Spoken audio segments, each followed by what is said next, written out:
I do remember sitting in the back seat, feeling like the car was so big and so strong, and having my dad and mom in the front. And I remember with my brother having to hold on tight when my dad would go around corners. My dad bought a 1965 Chevy Impala SS Super Sport with everything he had. I think he cherished the car, not just because he was the first owner and he drove it off the lot, but it was more than a car to him. It really was his baby. He had the car for 20 years, until the mid-'80s. My parents had to sell the car because times were tough and they had to make ends meet. It was not easy for my dad to let the car go.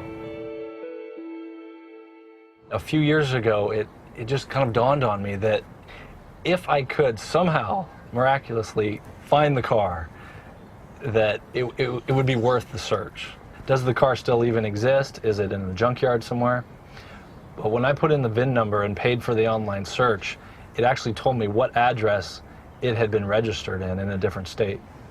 We heard nothing back from the owner. No response. We sent 2 letters with no response. After Arizona, it went to Pennsylvania. It was in New York. I was 2 steps behind the car on each of my searches.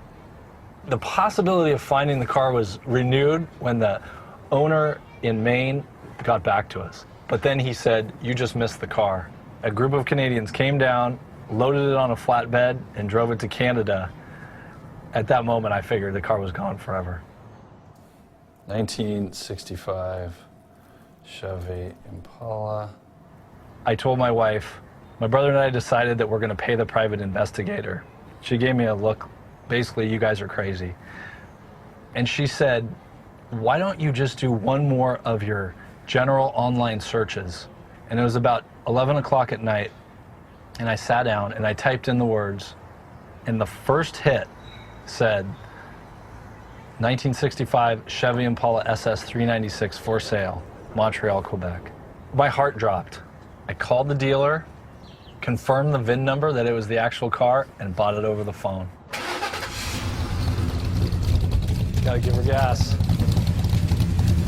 Okay, that sounds so good.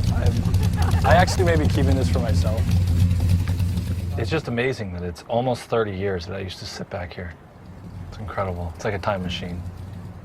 So now that we have the car, we've been planning to give it to my dad as a surprise. He has no idea that we've searched for it, and it's going to be the surprise of his life, I think. He will see the car, and he will just say, "That's my Chevy." I know he will.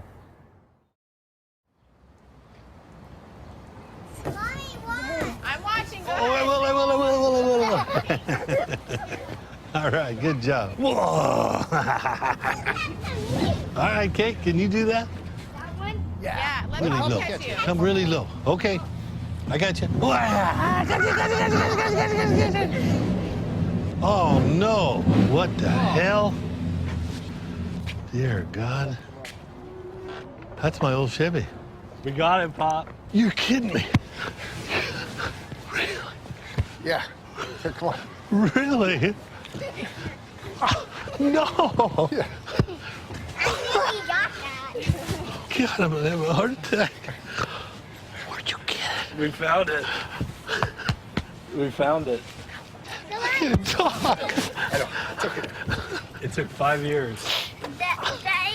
Really? Dear me. It's all good, Dad. We found it. Wow.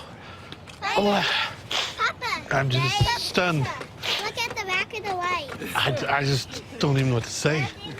And it's the same. Yeah, It's the same. Automatic. Oh, they changed the mufflers. Wow. Gotta give it a little gas. Wow, gee, I can't even believe this is for real.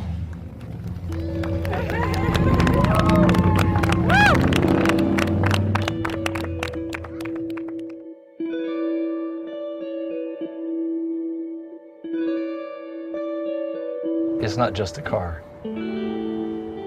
It's all the memories and the feelings. It brings all that back.